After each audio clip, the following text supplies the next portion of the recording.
Are you ready to become awesomer? Hello everyone, my name is Umar Hamid. I'm your host on the No Limit Selling podcast, where industry leaders share their tips, strategy, and advice on how you can become better, stronger, faster. Just before we get started, I've got a question for you. Do you have a negative voice inside your head? We all do, right? I'm going to help you remove that voice in under 30 days guaranteed. Not only remove it, but transform it. So instead of the voice that sabotages you, there's one that propels you to much higher levels of performance and success. There's a link in the show notes. Click on it to find out more. All right, let's get started. Hello, everyone. Today I have the privilege of having Dr. Ivan Misner here with me today, the founder of BNI. Ivan, welcome to the program. Thank you. It's great to be on. Ivan, the year was 1985. You ran a consulting company. And what made you think of starting BNI? Yeah, well, so I'd like to tell you, I had this vision of a global organization, but I was looking for some referrals for my consulting business. And I put together some people I trusted. They trusted me. We started passing each other referrals. We only take one person per profession in a chapter. Yes. Someone came who said, "This is great. I could get a ton of business. Would you help me open up my own group?" And I actually told her no. I said, this isn't what I do. I'm a business consultant. She said, "Well, this is kind of consulting and you're helping me build my business." I said, okay. We opened up a group, and at that group, people came who wanted to have their own group because we're very structured and we have a system. So at the end of a year, I had 20 groups by accident. And wow. It was at that, I was shocked. And it was at that point that I realized that I had struck a chord in the business community, that people were looking for referrals, but that we weren't teaching this in colleges and universities anywhere in the world. And it was at that point I decided to scale the company. Now, it took me about 6 months to figure out, how big could this really be? And so it was middle of 1986, and I was talking to a friend of mine. And I said to him, I think BNI could someday have 10,000 chapters. And he said, and how many chapters do you have now? I said, 30. And he said, and you think you could have 10,000? I'm like, yeah, I really do. And he said words to the effect, well, it's good to have goals. That's good to have a goal. and you know what? We just hit 10,000 chapters last December. Yeah, let me ask you, going back to when you had your one group, it's you probably had some workshopping to figure out what works, what doesn't work. So tell me about some of the early missteps till you figured out, okay, this is what we need to do. Yeah, there were a lot of missteps. And, back then I was basically method acting my way through this process because there was nothing. There's nothing written about it. There are no books on networking. I wrote one of probably the first book I know of on business networking back in 1989. I wrote the first doctoral dissertation on the subject. So there just wasn't much material out there. And we were figuring it out as we went. And the thing is, I wrote everything down. I wrote down what worked. I wrote down what didn't work so that I could teach people what to do and why not to do some of the dumb things that I did that ended up being dumb, didn't work. I didn't know at the time. And so, I found that, teaching people is a leaky bucket process unless you write it down. Yes. When I teach you something, information leaks out. When you teach a third person something, more information leaks out, unless you have it written down. Then you're training from a manual and a whole lot less gets leaked out of the process. And so that's what I was doing back then. I was writing everything down. So having one group, the world is good. As soon as you get two people, like when there was Cain and then Abel came, things went kind of awry. So as soon as you had another group, all of a sudden you had like this, were you still running that group or did you have someone else running that group for you? I set it up with another president running that chapter. So I was the president of the one chapter for a year, but I was opening up these other chapters and I would have people be president. It got unmanageable at about 20 groups, where I couldn't even, the span of control was just too broad. And that's when I created what we now called directors, BNI directors.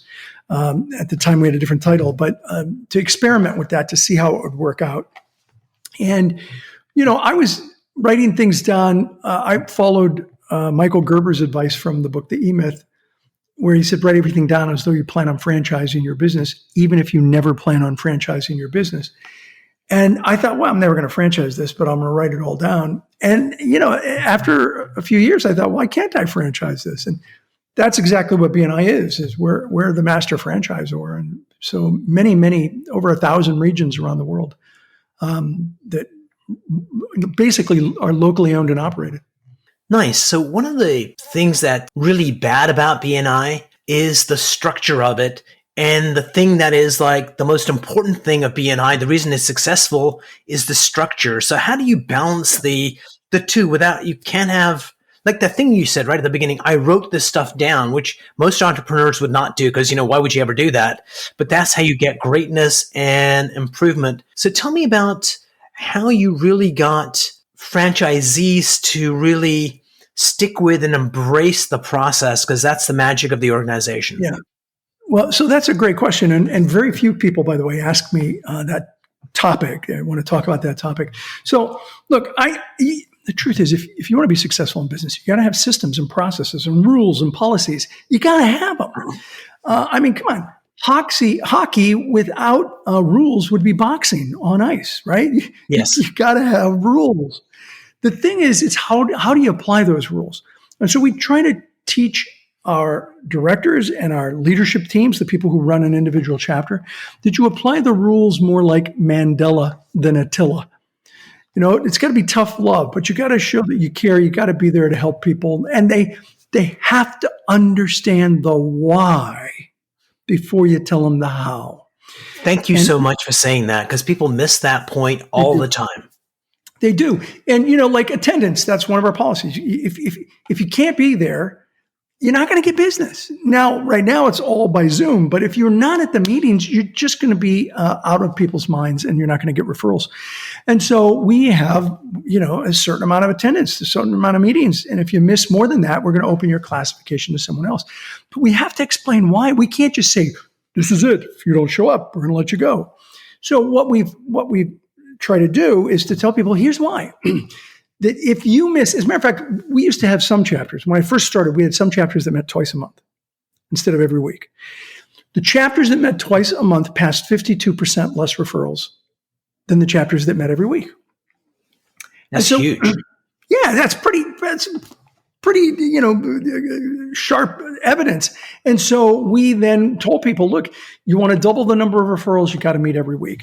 And so we've seen a direct and dramatic linear correlation between attendance and referrals. And as long as you give people the why, they never say, oh, yes, great, I want to do it. But they'll say, yeah, okay, I get it. I'll do it. I understand.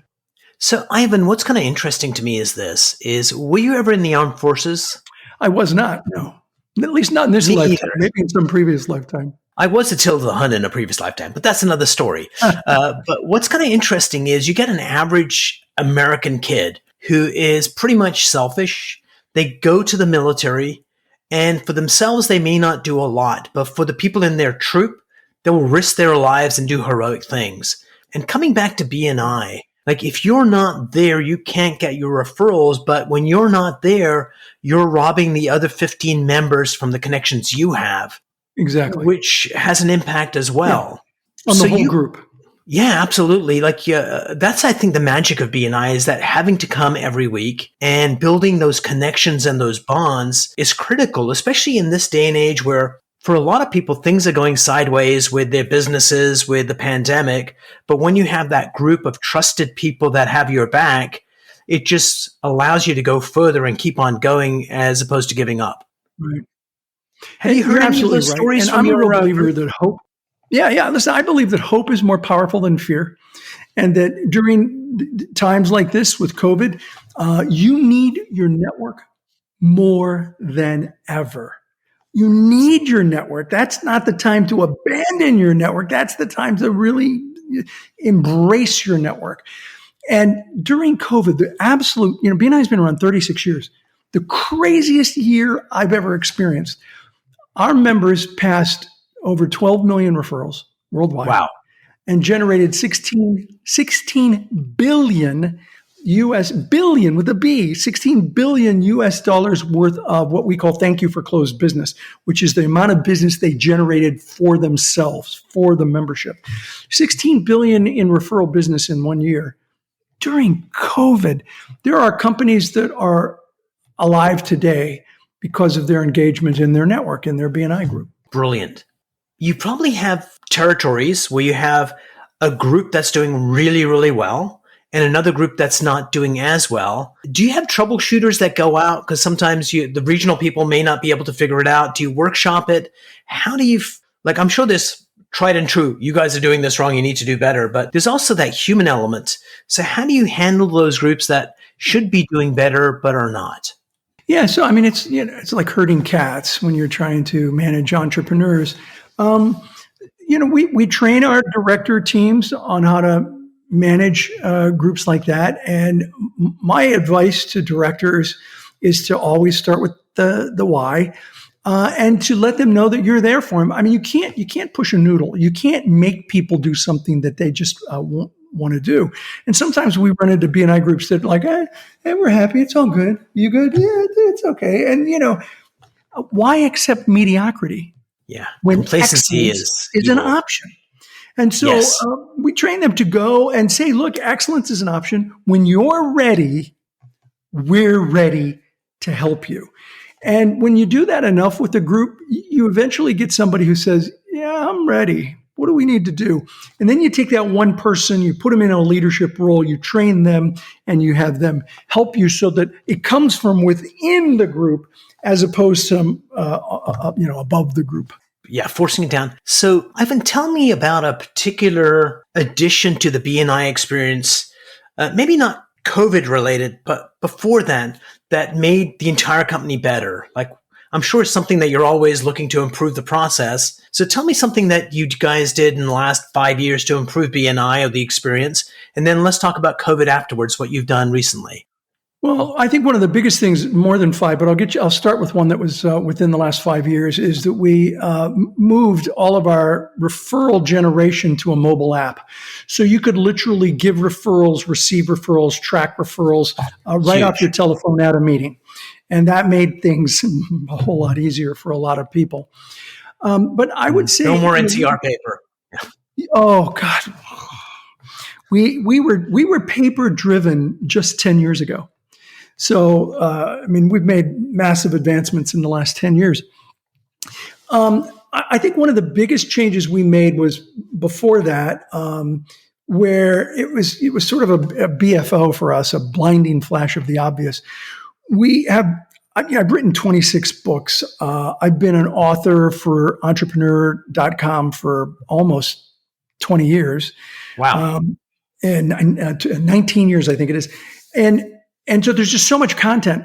We decided to have in every chapter what's called an education coordinator.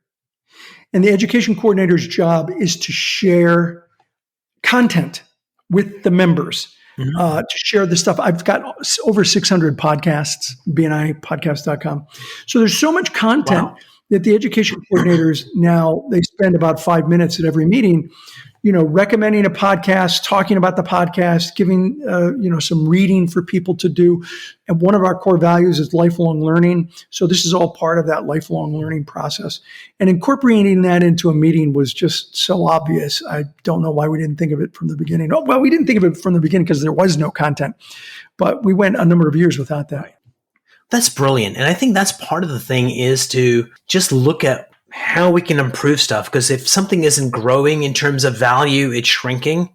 And so how about COVID? There's probably some groups that are like thriving in COVID. So how do you take best practices from one part of the world and cross-pollinate it to another part? Do you have a mechanism for that? Yes, we do. One of the things we have is, first of all, we have what's called B&I University.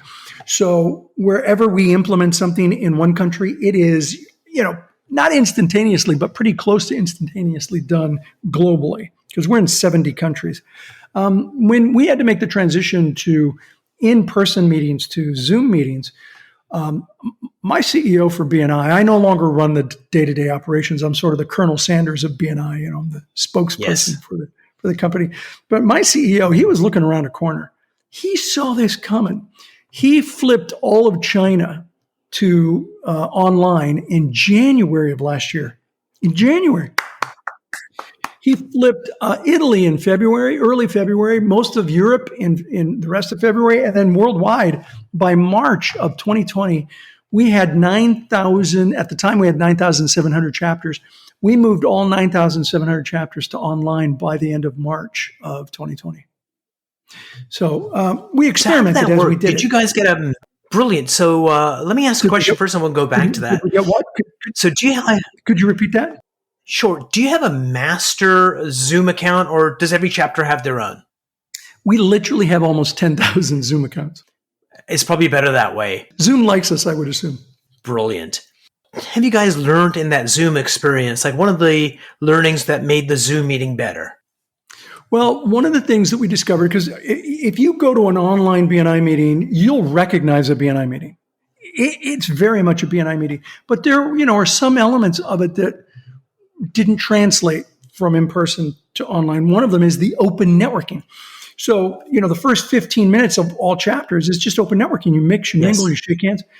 Well, you get 30, 40, 50. We have some chapters with over 100 members. You can't do that. You can't just mix and mingle. So we started, for the first 15 minutes, we do breakouts.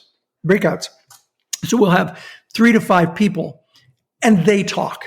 Nice. And they've got about 5 minutes. And then it bounces to another group. And we may do 2 or 3 breakouts so that you can actually have a conversation with a few people during the open networking. Otherwise, when we first started, it was just utter chaos. So we learned pretty quickly through trial and error. You can't do that. That's brilliant. I think that's one of the things is to always be learning, always be playing. So the obvious question that I'm sure you get asked a lot is, as the pandemic ends, some people are going to go, this Zoom thing is not bad. I don't have to drive there. This is more efficient. Any thoughts on that? Yeah. Well, I got a few. One is I think the genie's out of the bottle. Now that we have groups that are meeting online, I think that some may continue to meet online. I mean, we have at least 350 groups that started online. Oh, nice. They've never met in person. And I think even the groups that are meeting online now, I think there's likely to see a hybrid where maybe they're meeting online 3 times and then they get together once a month. We still think that in person is powerful. So that's probably a hybrid. Here's the low-hanging fruit. This is so easy. Groups that are in northern or far southern hemisphere where there's snow, they have snow days, and usually the snow days happen when there is when the schools closed down for a snow day. The chapters just decided they wouldn't meet. So on snow days, we won't meet because we can't drive. I totally see groups all around the world that have to deal with snow saying, on a snow day, we're online. As a Zoom day. Makes perfect sense. Yeah. So I think those are all the things that we're likely to see. And by the way, I predicted this more than 2 years ago. In 2018, I wrote an article for entrepreneur.com that basically said the future of face-to-face is online. Now, I'd like to tell you I saw COVID coming. I didn't. But what I did saw coming was the disruption of technology. The technology was going to disrupt our company. And I didn't want to be Kodak. Now, I don't know if you know this, Kodak invented the digital camera. I did know that. They had the patent for the digital camera, but they didn't want to mess with their film processing, so they licensed it out. How'd that work out for them? Not very well. And there's many examples of companies that allowed themselves to get disrupted.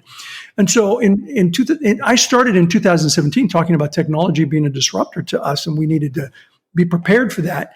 And luckily, I think enough people heard that so that the transition took place reasonably well. Now, I thought it would happen because of technology, mixed reality, holographic images, 3D images, and like Star Wars, where the Jedi Knights are sitting around. There's a real Jedi, and then there's a couple of fake, holographic Jedis. And if we ever get there, I want to be Obi-Wan Kenobi. If we ever get there, it doesn't work out well for him in the end, by the way. Well, that's true.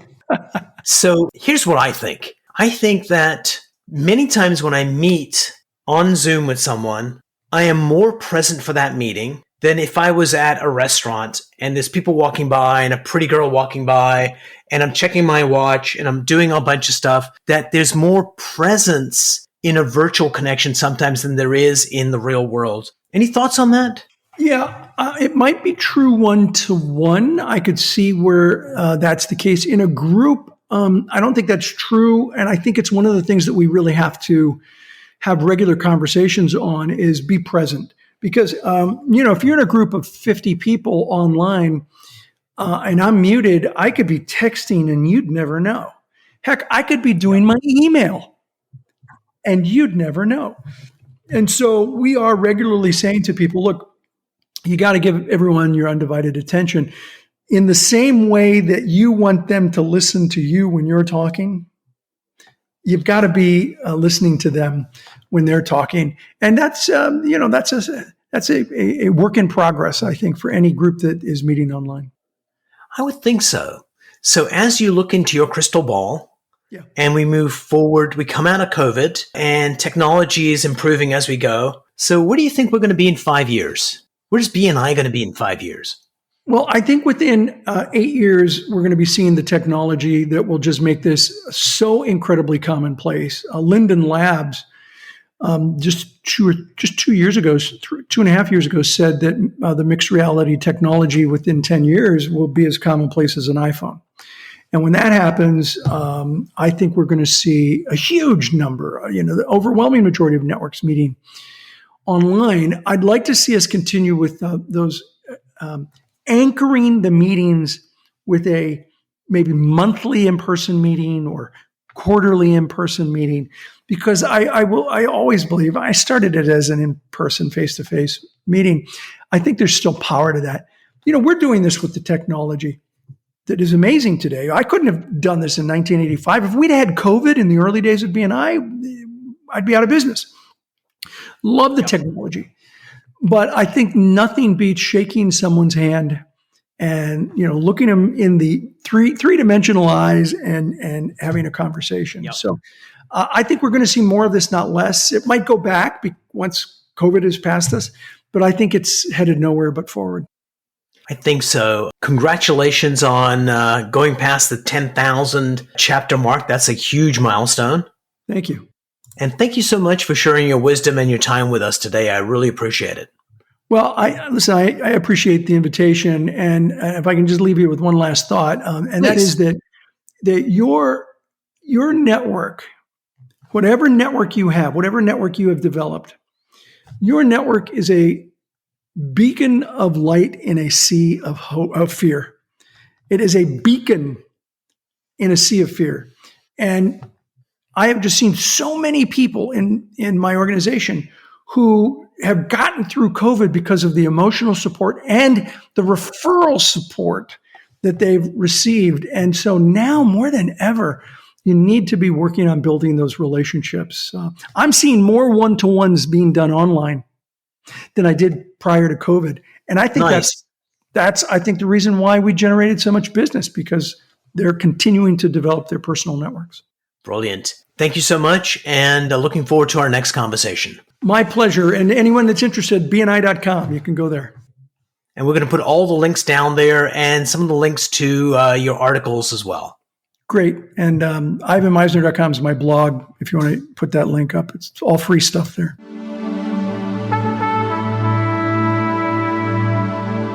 If you enjoyed this episode, please go to iTunes and leave a 5-star rating. And if you're looking for more tools, go to my website at nolimitselling.com. I've got a free mind training course there that's going to teach you some insights from the world of neuro-linguistic programming, and that is the fastest way to get better results.